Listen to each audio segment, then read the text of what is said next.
أعوذ بالله من الشيطان الرجيم بسم الله الرحمن الرحيم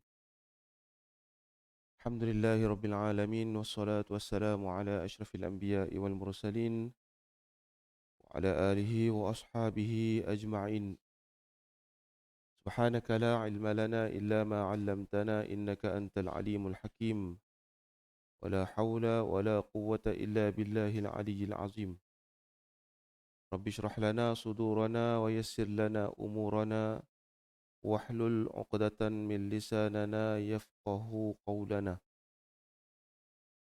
Yang dihormati Tuan-Tuan Imam di Jawatan Kuasa Surau, seterusnya muslimin muslimat yang dirahmati Allah Subhanahu wa taala. Assalamualaikum warahmatullahi wabarakatuh.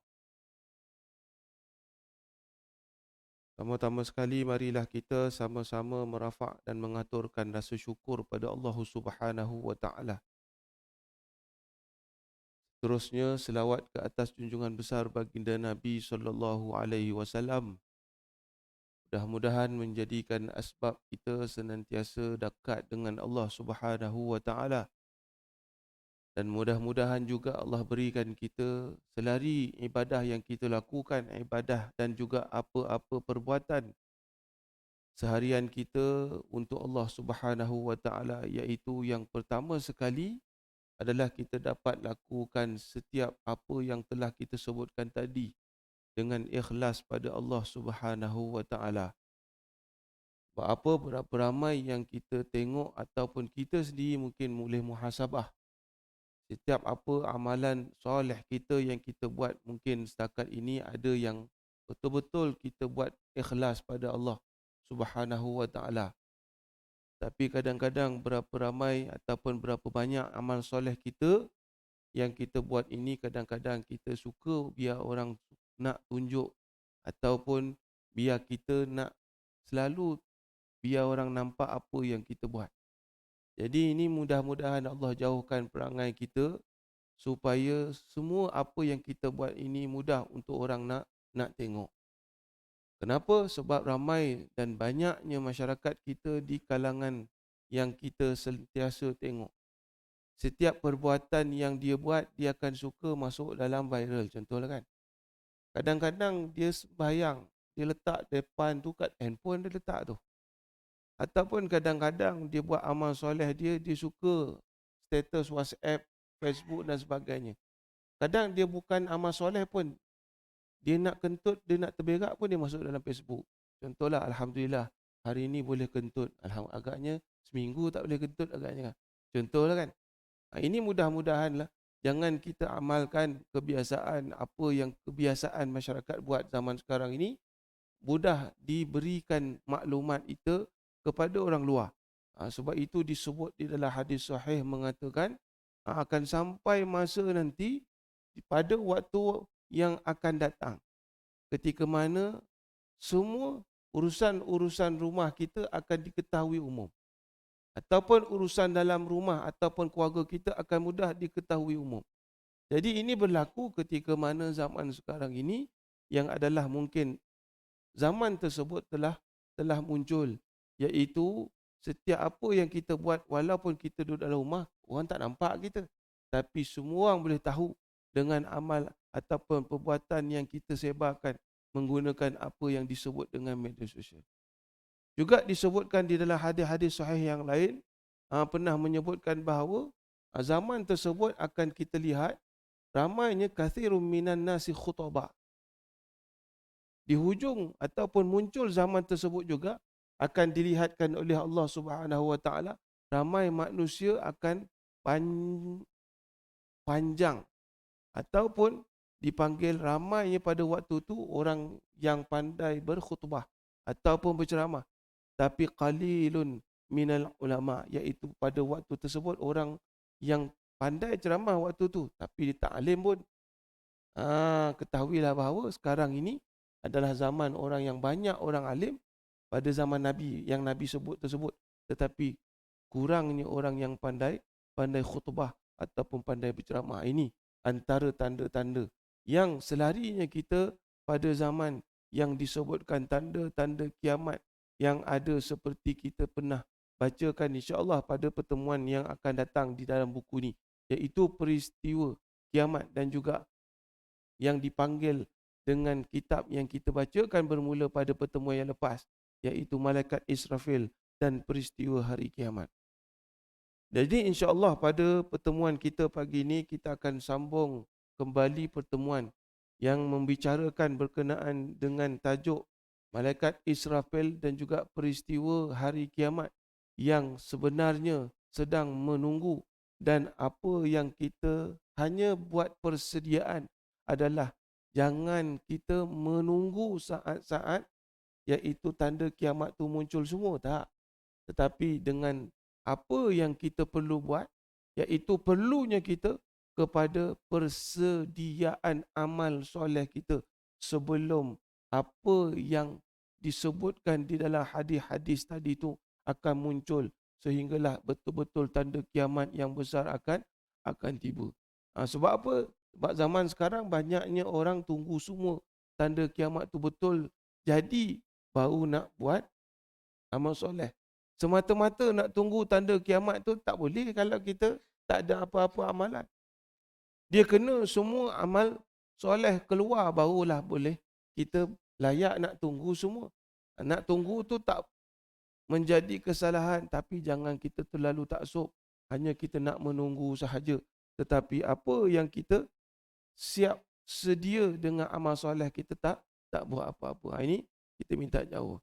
Jadi itu antara yang disebutkan di dalam kaedah para ulama ketika mana tanda yang paling dekat dengan kiamat iaitu kita sendiri adalah kiamat kecil yang dipanggil dengan mati. Mati ini antara yang disebutkan dengan tanda kiamat kecil yang akan berlaku, yang menyusul di depan kita sebelum tanda kiamat besar.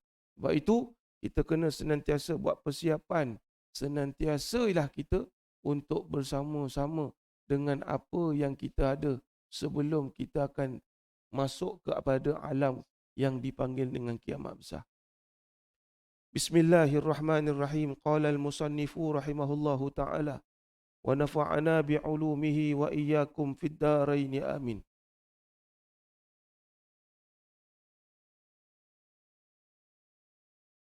Disebut di dalam kitab ini Rasulullah sallallahu alaihi wasallam pernah satu kali pernah bersama dengan malaikat Jibril alaihi salam meminta malaikat alaihi salam menampakkan dirinya dalam rupanya yang sebenar.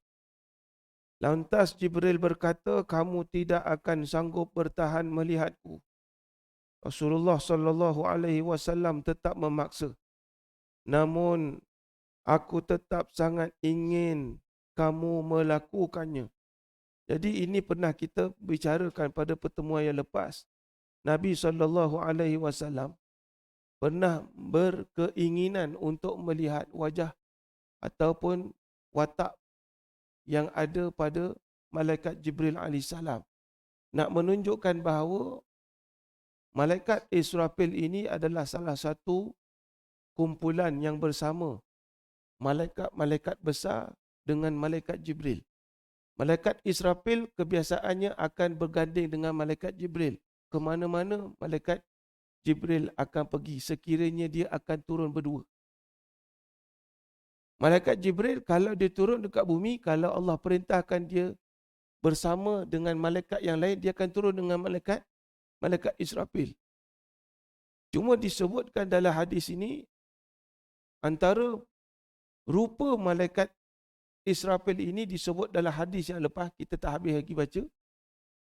Rupa malaikat Israfil ini adalah berupa dengan wajah yang ada dengan sayapnya 12 sayap yang sangat-sangat besar. Dia lebih kurang malaikat Jibril. Tapi malaikat Jibril, Nabi pernah lihat rupa dan paras malaikat Jibril pun tak disebut dengan semua sayapnya. Baru satu sayap sahaja yang pernah kita sebutkan sebelum ini, iaitu Nabi pernah meminta supaya malaikat Jibril ini menunjukkan wajah sebenar. Lalu malaikat tolak, nanti kamu tak mampu nak tengok aku. Lalu disebutkan lagi ketika mana telah meminta Nabi sebanyak beberapa kali, lalu malaikat Jibril menunaikan hajat untuk nak tunjukkan wajah rupa sebenar malaikat Jibril kepada Nabi sallallahu alaihi wasallam. Lalu Nabi diminta oleh malaikat Jibril pergi Jepun sikit, jauh sikit daripada aku, supaya nanti kamu selesa sikit. Kalau kamu tengok aku dekat-dekat, takut kamu terkejut. Lalu pada waktu tersebut, dengan sekelip mata, terus Nabi melihat seumpama bumi ini gelap. Bukan gelap sebab hujan, tetapi gelapnya dengan rupa yang dahsyat, besarnya ciptaan Allah Subhanahu wa taala kepada malaikat Jibril, iaitu malaikat Jibril ini dengan yang disebutkan tapak kakinya telah menutupi bumi pada waktu yang mana Nabi diperlihatkan oleh Allah Subhanahu wa taala. Sikit je baru tapak kaki. Sebahagian riwayat kata sayapnya saja telah menutupi semua ufuk bumi, iaitu setiap penjuru langit dan juga penjuru bumi. Ini menunjukkan bahawa Nabi ini bukan sembarangan. Sebab Nabi seorang aja yang boleh lihat. Adapun waktu tersebut orang lain tak boleh lihat. Sebab itu tak boleh kita kata Nabi ini orang biasa macam kita. Tak boleh. Qul innama ana basyarum mithlukum yuha. Sesungguhnya Nabi adalah yang disebutkan seorang manusia semula jadi. Yuha, iaitu Nabi ini bukan manusia semula jadi macam biasa kita, tak.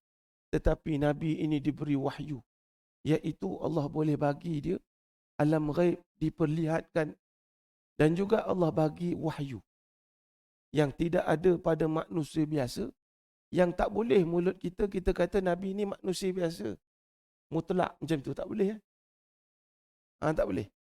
Sebab itu Nabi ini adalah salah seorang yang ada kelebihan yang diberikan wahyu oleh Allah Subhanahu wa taala.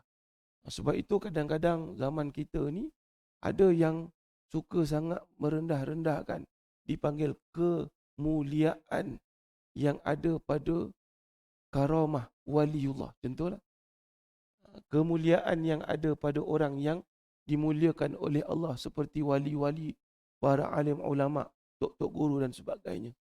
Sehingga kan kita tak boleh minta apa yang dipanggil dengan wasilah ataupun dipanggil tawassul. Sehingga kan Nabi kita tak boleh tawassul. Kenapa tak boleh tawassul? Sebab alasannya Nabi ni orang semula jadi. Macam kita je, buat apa nak tawassul? Yang boleh tawassul ni Nabi waktu hidup. Nabi waktu meninggal, buat apa nak tawassul?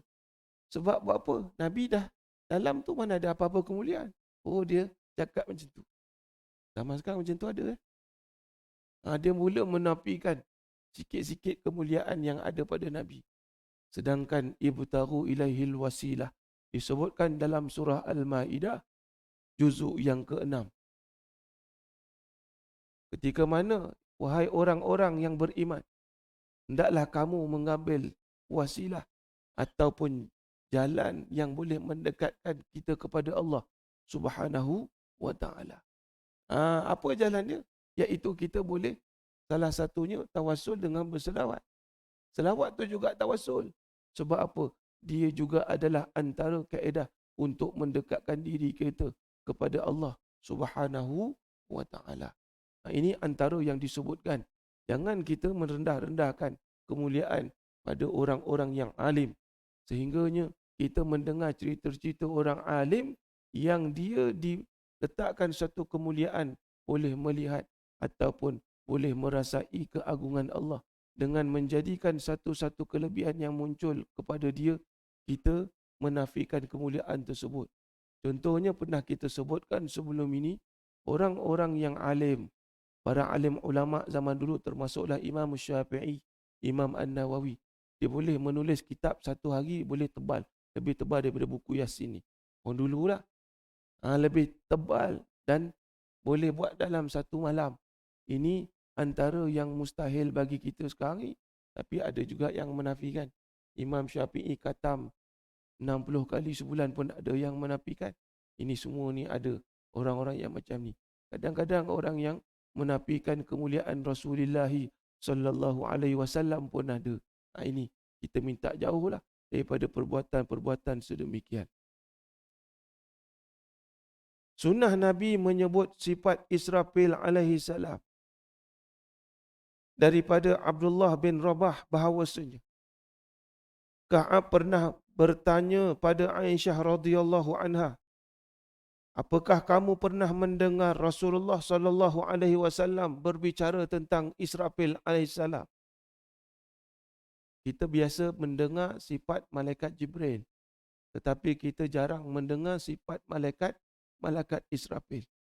Tetapi disebut di dalam hadis baginda Nabi sallallahu alaihi wasallam pernah menyebutkan perihal malaikat Israfil alaihissalam yang disebut oleh Ka'ab bin Rabah. Rasulullah sallallahu alaihi wasallam pernah bersabda, malaikat Israfil alaihissalam itu mempunyai 4 sayap. 2 sayapnya berada di timur dan sayap lain berada sebelah barat. Lauh mahfuz ada di antara 2 matanya. Apabila Allah hendak menuliskan wahyu, ia akan menulis di dahinya. Iaitu Nabi SAW pernah bercerita berkenaan dengan malaikat Israfil ini. Disebutkan dalam riwayat ada 12 sayap. Hari itu kita pernah baca. Ada pernah menyebutkan satu riwayat 4 sayapnya. 2 sayap menutupi, iaitu di barat, dan juga 2 sayap lagi di timur.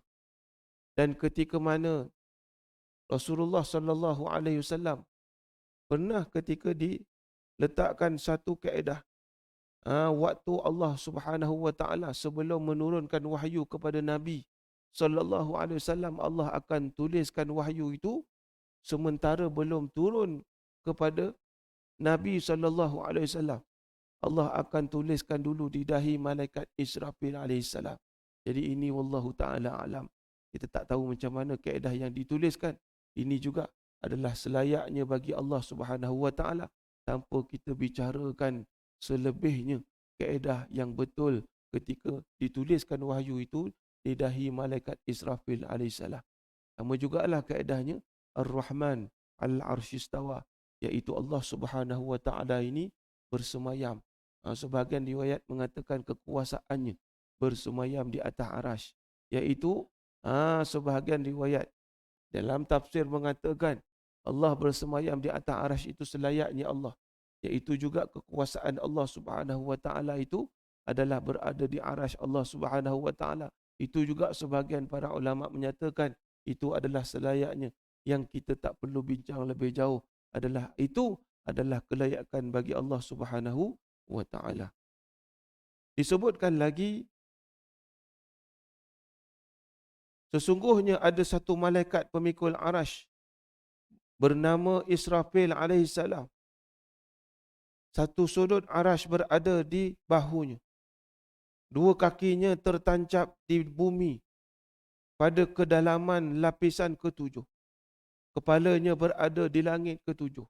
Ini wallahu ta'ala alam. Besarnya malaikat Israfil alaihissalam. Sehingga kan disebutkan oleh hadis ini adalah malaikat Israfil ini juga adalah malikut hamalul arsh. Adalah yang dipanggil juga dengan malaikat pemikul arasy. Maknanya bukan malaikat sembarangan lah. Dia juga dijolokkan dengan panggilan pemikul arasy, iaitu orang yang paling dekat juga dengan Allah Subhanahu wa ta'ala. Sebab itu disebutkan antara malaikat-malaikat yang akhir dicabutkan nyawanya di antara malaikat Israfil. Malaikat Israel adalah malaikat yang terakhir yang dicabut nyawa. Antara malaikat juga yang terakhir, makhluk yang terakhir juga adalah malaikat pemikul arasy, iaitu orang yang sentiasa, sebahagian riwayatnya mengatakan adalah para ulama menyebutkan malaikat Israfil ini senantiasa duduk dekat dengan Allah kerana dialah pemikul arasy, singgahsana Allah Subhanahu wa ta'ala. Takkan orang yang bawa singgah sana yang akan mati dulu. Contohnya kan. Ini antara yang disebutkan dalam riwayat hadis dikarang yang diuraikan oleh para alim ulama. Juga sebahagian riwayat mengatakan malaikat pemikul arash ini tidak dimatikan. Ada juga di hadis mengatakan macam tu. Tidak dimatikan oleh Allah Subhanahu wa taala kerana dia adalah pemikul arash Allah yang hebat, ditinggikan sisi kekuasaan kemuliaannya di sisi Allah Subhanahu wa taala. Ini pun juga wallahu taala alam disebut di dalam hadis yang ada menyebutkan, ada yang mengatakan dia antara malaikat yang terakhir dicabut nyawanya oleh Allah pada hari kiamat.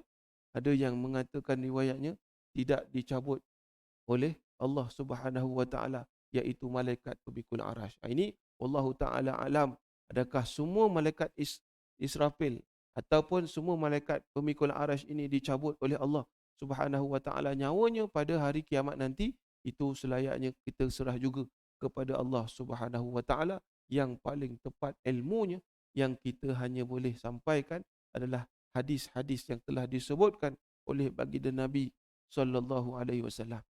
Ini pernah disebutkan rakaman dalam surah Az-Zumar juzuk yang ke-24. Alladzina yahmiluna al-'arsy wa man haulahu yusabbihuna bihamdi rabbihim. Iaitu yang disebutkan orang-orang yang mulia ataupun makhluk-makhluk yang mulia di kalangan oleh Allah Subhanahu wa taala ini, di kalangan makhluk Allah yang mulia iaitu malaikat pemikul arash. Antara tugas dia selain daripada dia pikul ataupun dia jaga singgah sana Allah Subhanahu wa taala ini adalah yusabbihuna bihamdi rabbihim. Iaitu dia senantiasa memuji Allah pada ketika mana setiap kali dia buat apa kat keluar mulut dia akan sentiasa bertasbih. Wa man haulahu, juga dikelilingi oleh malaikat-malaikat yang lain juga ada yang bertasbih. Kepada siapa? Hanya kepada Allah ataupun ada pada waktu-waktu lain untuk tujuan tasbihnya itu? Disebutkan ketika mana yang ada disebut dalam tafsiran surah Az-Zumar. Di dalam kitab-kitab tafsir mengatakan malaikat pemikul arash ini selain dia bertasbih kepada Allah, adalah malaikat ini dia mengucapkan tasbih dan keampunan kepada orang yang senantiasa duduk ataupun orang yang beriman kepada Allah Subhanahu wa taala, juga diiringi dengan amal-amal yang soleh. Jadi disebutkan dalam ayat tersebut, malaikat-malaikat pemikul arash juga selain dia memuji Allah, dia juga adalah mengucapkan keampunan dan tasbih kepada orang yang banyak beramal dengan amal-amal yang soleh. Sebab itu jangan kita mudah meninggalkan solat ataupun amal-amal soleh kita, sebab senantiasa malaikat pemikul arash ini mendoakan, bertasbih dan juga memohon ampun kepada orang-orang yang beramal soleh.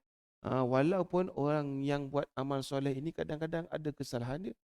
Kadang-kadang orang amal soleh ini juga disebutkan oleh para ulama, kalau ada iman dia tak buat. Dia kadang-kadang waktu dia buat amal soleh itu, insya-Allah dia takkan buat dosa. Tetapi kalaulah waktu dia tak buat amal soleh, iman dia tak ada dalam alam hati dia, maka kebarangkalian waktu itulah dia melakukan amal maksiat. Sebahagian kita kadang-kadang ada yang buat maksiat, contohlah mengumpat dan sebagainya. Itu disebutkan para ulama mengatakan, orang yang soleh kalau dia ada waktu dia buat amal, yang ketika mana dia buat maksiat, walaupun dia ada amal soleh, ketahuilah bahawa pada waktu tersebut dia tidak beriman pada Allah ketika itu. Waktu tu. Jadi kalau dia orang yang beramal soleh, dia ada iman, tapi kalau dikira dia adalah orang yang tidak beriman, tak bolehlah waktu dia buat maksiat. Ketika mana kita ada iman, kita buat amal soleh. Tapi kadang-kadang waktu-waktu kita tak perasan, ataupun kadang-kadang memang kita manusia tidak terlepas daripada salah dan silap. Kadang-kadang ada buat dosa, ketahuilah waktu itu sebenarnya iman kita keluar sekejap, dia tak ada waktu tu. Sebab Allah nak jaga kemuliaan.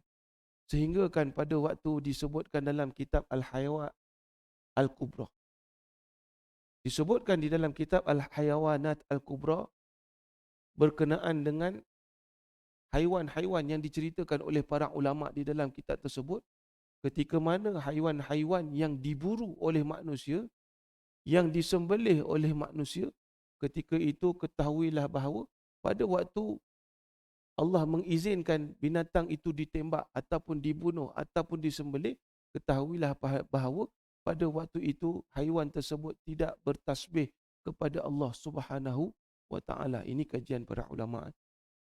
Dalam kitab Al-Hayawanat Al-Kubra. Ketika mana haiwan yang kita tembak haiwan tu kena, kita nak sembelih haiwan tu ataupun haiwan tu kita ambil sebagai satu yang dipanggil dengan kita dapat buruan tersebut, binatang itu, maka malaikat mengambil kaedah haiwan tersebut tidak bertasbih pada waktu tersebut.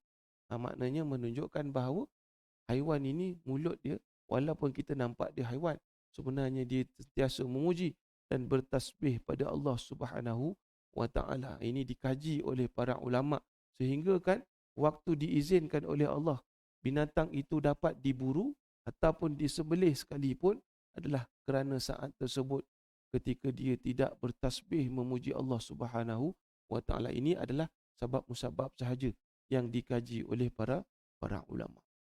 Berbalik-balik berkenaan dengan sifat yang diadakan oleh Allah Subhanahu wa taala yang ada pada malaikat Israfil alaihissalam, iaitu malaikat Israfil juga adalah malaikat pemikul arash. Malaikat Jibril bukan malaikat pemikul arash. Malaikat Jibril dia khusus menjadi, kalau mengikut kaedahnya, dia menggantikan. Sekarang ini adalah tugasan yang ada pada awalnya, iaitu Azazil. Kalau kita panggil dulunya Iblis lah. Malaikat Jibril sekarang ini dia menggantikan jawatan. Kalau mengikut kaedah kebanyakan hadis, kaedah yang disebut malaikat Jibril ini dia menjadi ketua kepada semua malaikat sekarang ini. Selepas apa? Selepas dulu Iblis pernah dilantik menjadi ketua kepada malaikat, tapi dia bukan barisan malaikat sebab dia dicipta bukan daripada cahaya. Dia hanya ketua jawatan kuasa saja, umpama macam itulah. Dia cuma lantikkan ketua saja, tetapi dia bukan malaikat. Dia hanya ketua saja pada waktu tersebut kerana amal soleh dia yang paling dekat dengan Allah. Sebab itu kita jangan mudah bangga kita ni banyak amal soleh. Kita ni confirm masuk syurga, jangan confirm. Sebab itu kadang-kadang orang tertipu dalam kitab Talbis Iblis. Dalam kitab Talbis Iblis ni, orang yang banyak amal soleh ni kadang-kadang banyak bunganya. Bunganya kenapa? Supaya apa? Dia buat amal soleh, tengok orang keliling, tengok tak ada orang pergi sembahyang surau. Aku seorang aja pergi sembahyang surau. Tengok, macam itulah. Tengok kat rumah ni aku seorang je, lampu tu buka, menunjukkan aku aja yang bangun malam. Dia mula cipta bunga-bunga yang ada dalam hati ketika orang yang buat amal soleh tu. Bunga-bunga tu apa? Untuk nak elak daripada amal soleh kita diterima oleh Allah. Kan kita pernah dengar hadis, banyak hadis lah. Ketika mana amal soleh ini ada kadang-kadang Allah boleh angkat sampai ke langit.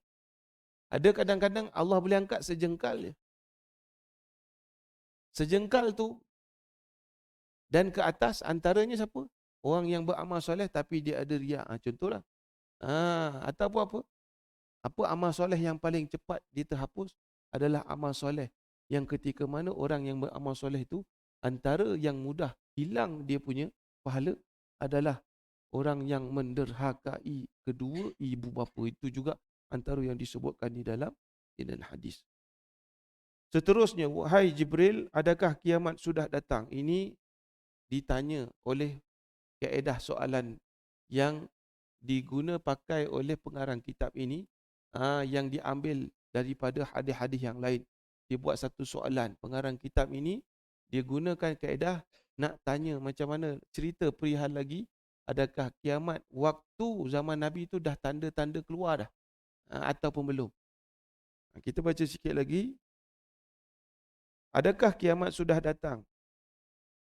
Pertanyaan ini disampaikan Rasulullah sallallahu alaihi wasallam kepada Jibril ketika baginda merasakan suatu goncangan yang sangat hebat. Rupanya Nabi sendiri pernah tanya malaikat Jibril, kiamat dah nak datang ke? Maknanya soalan ni bukan zaman kita je. Nabi SAW pernah juga bertanya dengan malaikat Jibril rupanya. Maknanya soalan ni famous lah kan. Jadi tak salah lah kalau kita tanya. Tak salah lah kalau kita tanya malaikat ataupun kita tanya pada umum adakah kiamat nak datang, tak salah lah. Sebab pernah soalan ini ditanya kepada malaikat Jibril oleh baginda sallallahu alaihi wasallam. Ibnu Abbas radhiyallahu anhu berkata bahawa Rasulullah sallallahu alaihi wasallam merasakan satu goncangan. Lantas baginda bertanya, "Wahai Jibril, apakah kiamat sudah datang?" Jibril menjawab, "Tidak. Goncangan ini disebabkan Israfil turun ke bumi." Nabi dia boleh tahu alam ghaib dan dia boleh rasa. Adapun kita tak boleh nampak, tak boleh rasa dan tak ada tanda pun yang kita biasanya nampak. Sebab yang kita tanda datang malam Lailatul Qadar pun kita tak tahu kadang-kadang. Cuma kita tahu selepas subuh tu baru kita tahu. Maknanya kita tak tahulah. Tanda pun kita tak tahu. Kadang rasa pun kita tak tahu. Cuma rasa hati kita main agak-agak je. Macam tu lah. Tapi Nabi ni lain. Nabi dia boleh tahu dan dia boleh rasa perkara-perkara gaib. Termasuk juga Nabi akan rasa bumi ni goncang. Tapi orang biasa tak rasa. Nabi pernah tanya pada malaikat Jibril ketika mana malaikat Jibril alaihissalam ini datang jumpa dengan Nabi SAW. Malaikat Jibril ini dia datang setiap masa, hampir setiap hari. Okay? Jibril alaihissalam ini datang hampir setiap hari. Kecuali hanya peristiwa di dalam surah Al-Kahfi saja. Siapa pernah dengar peristiwa dalam surah Al-Kahfi, malaikat Jibril tak turun.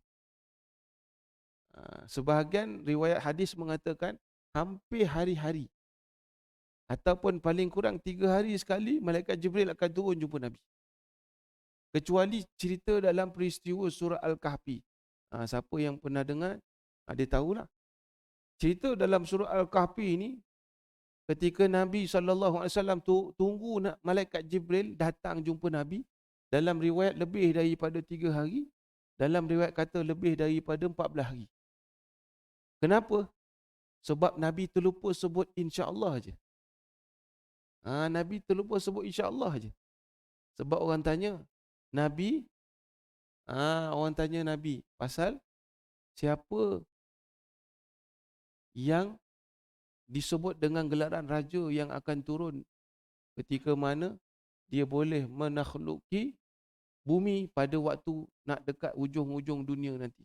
Lepas tu ditanya lagi, apakah yang disebutkan dengan roh? Nabi tak boleh nak jawab. Lalu Nabi kata, kau datang esok. Nabi terlupa nak sebut insya-Allah.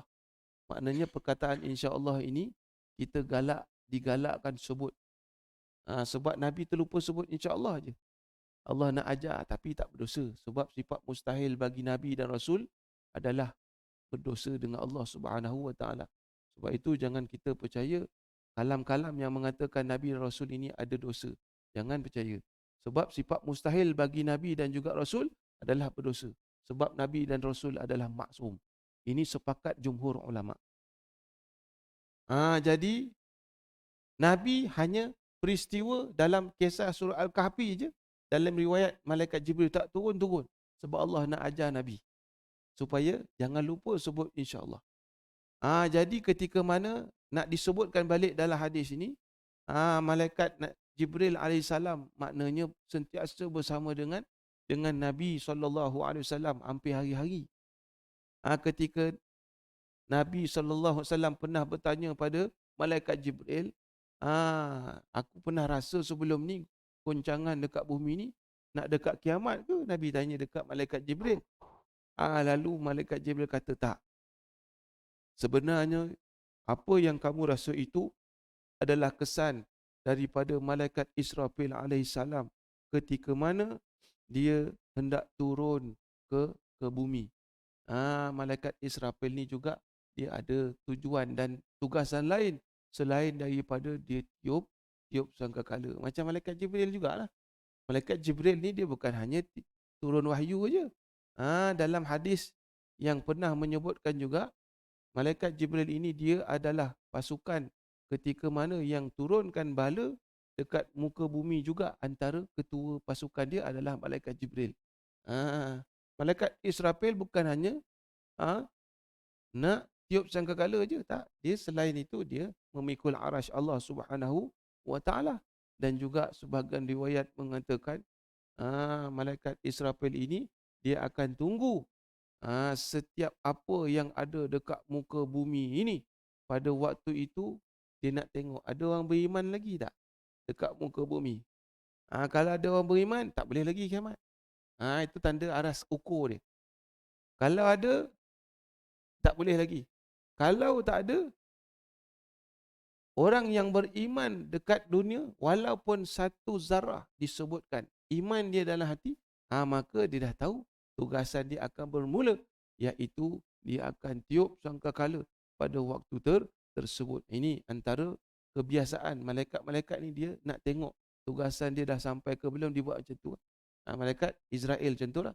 Disebut dalam hadis Nabi SAW, malaikat Israel ini dia akan pergi setiap hamba Allah, dia akan tengok malaikat Mikail ada tak dekat orang tersebut. Menunjukkan apa? Sekiranya ada malaikat Mikail, malaikat yang turunkan rezeki pada orang tersebut, maknanya waktu dia belum sampai untuk nak cabut nyawa orang tersebut. Ketika mana malaikat Mikail ataupun orang tersebut masih lagi boleh minum, masih lagi boleh makan, maknanya malaikat Mikail ada lagi.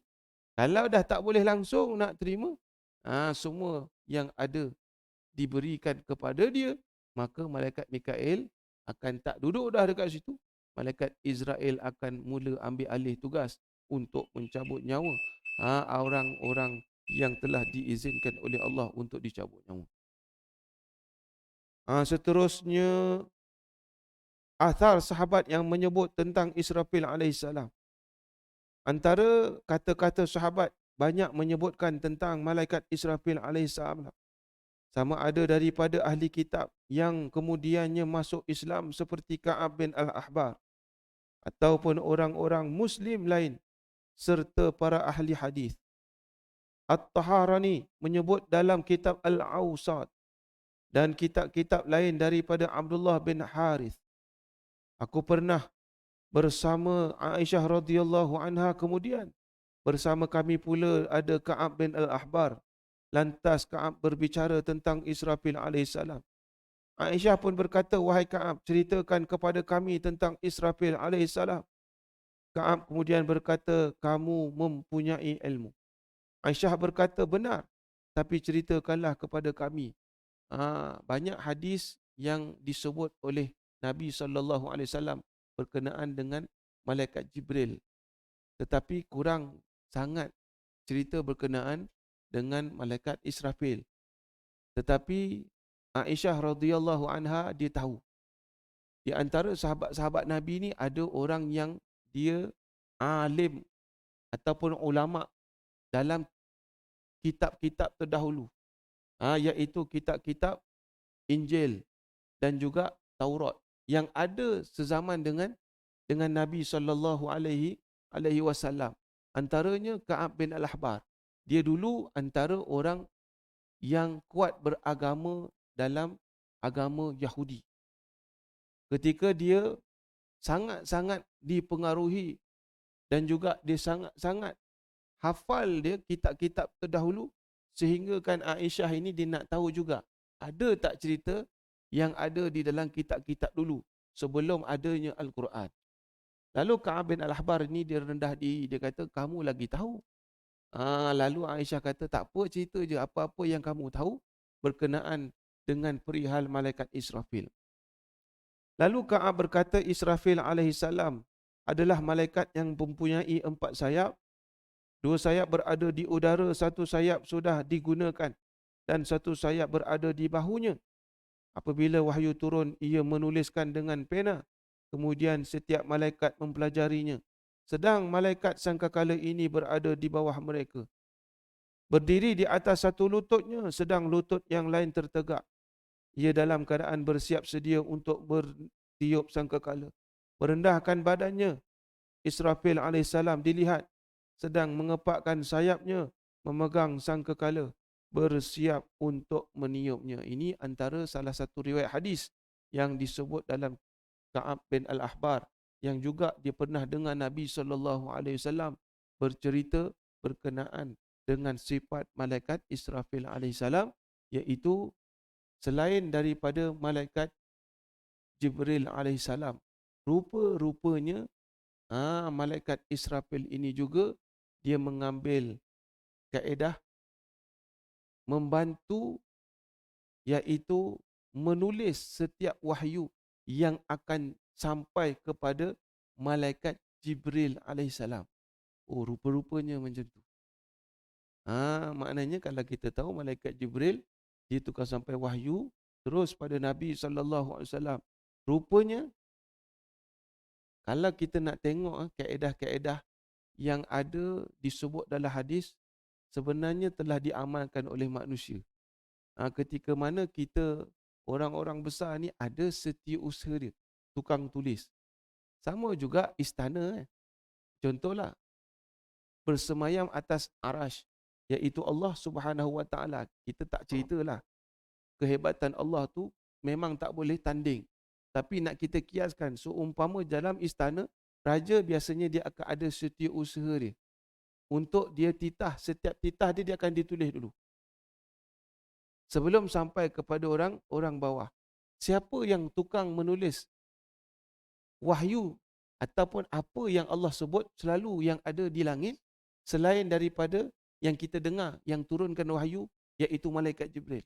Rupa-rupanya malaikat Israfil ini dia tukang tulis titah Allah Subhanahu Wa Taala sebelum sampai kepada malaikat-malaikat yang lain. Tengok.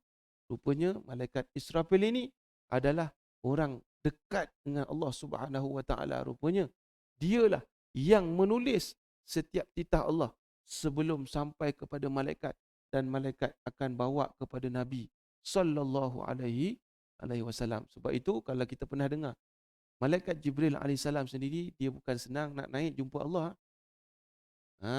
Dalam peristiwa apa? Peristiwa Isra' Mi'raj. Malaikat Jibril dia pernah bawa Nabi, ni cerita bukan saya cerita pandai-pandai ni. Dalam hadis Nabi, malaikat Jibril sampai satu tahap malaikat Jibril tak boleh ikut Nabi. Sebab ini layak pada Nabi sahaja. Lalu malaikat Jibril tinggalkan Nabi. Nabi sendiri jumpa Allah Subhanahu Wa Taala. Menunjukkan apa? Malaikat Jibril sendiri pun malu nak jumpa Allah. Kelayakan di situ Nabi, dia tahu malaikat Jibril sampai satu tahap dia tak boleh nak buat seperti apa makhluk-makhluk lain yang dititahkan oleh Allah Subhanahu Wa Taala. Dan jadi di sini habislah kesimpulan hadis yang kita bacakan sebentar tadi. Rupa-rupanya malaikat Israfil ini dia menulis titah-titah Allah Subhanahu Wa Taala sebelum disampaikan kepada malaikat-malaikat lain, termasuklah malaikat Jibril alaihissalam. Walaupun kita tahu malaikat Jibril ini adalah malaikat yang dekat dengan Allah Subhanahu Wa Taala, tetapi di samping itu ada lagi rupanya malaikat yang dia mencatat setiap arahan Allah Subhanahu Wa Taala di alam malakut ataupun di alam malaikat. Sebab itu tak boleh mudah-mudah kita nak cerita macam Nabi cerita, tak boleh lah. Sebab Nabi ni orang yang dekat dengan Allah. Sebahagian kita ni kadang-kadang dia mudah sebut cerita jumpa malaikat ini, jumpa malaikat itu. Kalau orang yang mudah-mudah cerita cerita pasal nampak malaikat lah, nampak itu wajah malaikat dan macam-macam lah, contohlah. Dia mudah sangat cerita benda-benda gaib ni. Jangan percayalah orang tu. Jangan percaya. Sehingga kan kadang-kadang orang tu mudah sebut, aku ni mimpi jumpa Nabi dah 10 kali. Jangan percayalah kalau mudah sangat dia cerita kat orang macam tu. Takut dia menipu. Kalau mungkin Allah bagi itu khususiat pada dia. Khususiat pada dia. Tapi kadang-kadang itu juga antara tipu daya iblis, laknatullah. Sebab itu kalau ada kelebihan, kita mungkin pernah mimpi jumpa Nabi, rahsiakan je, cukup. Sehingga kan malam Lailatul Qadar pun kalau kita jumpa, makruh kita cerita kat orang. Sebab itu khususiat pada kita. Jangan kita cerita pada orang sebab amal soleh kita. Sunat, bahkan kalau boleh kita jangan cerita pada orang. Sebab biar amal soleh kita yang sunat-sunat yang kita jumpa apa-apalah, biar Allah sahaja yang tahu. Jadi secara kesimpulannya, membincangkan hadis pada pagi ini adalah berkait dengan sifat dan juga tugasan malaikat Israfil yang ada, yang biasanya kita dengar adalah malaikat Israfil ini peniup sangkakala, dan dia adalah sebenarnya menulis titah-titah Allah Subhanahu Wa Taala sebelum dimaklumkan kepada malaikat-malaikat yang lain. Dan juga kita wajib imani, semua selain daripada malaikat Israfil ke Jibril ke, semua 10 malaikat yang biasa kita dengar wajib kita beriman. Jangan kita menafikan walaupun satu. Kalau kita menafikan walaupun satu, maknanya kita belum cukup iman lah. Tapi kalau kita tak hafal, tak apa. Sekurang-kurangnya wajib kita beriman. Tak apa, tak apa. Biasanya orang hafal nama malaikat ni waktu nak khutbah nikah tu. Orang nak nikah baru dia hafal malaikat lah. Rukun rukun wuduk lah. Baru nak hafal. Waktu lain semua dia lupa. Tak apa. Yang penting kita beriman. Mudah-mudahan dengan iman itu menjadikan asbab kita senantiasa dekat dengan Allah Subhanahu wa taala. Hadza wabillahi taufik. Apa yang baik itu datang daripada Allah Subhanahu wa taala. Apa yang buruk itu datang daripada kelemahan saya sendiri. Sallallahu ala sayyidina Muhammad wa ala alihi wa sahbihi ajma'in. A'udzubillahi minasyaitonir rajim. Bismillahirrahmanirrahim. Allahumma layyin qulubana kama layyin tari Dawud al-hadid bi rahmatika ya arhamar rahimin. Walhamdulillahi rabbil alamin. Assalamualaikum warahmatullahi wabarakatuh.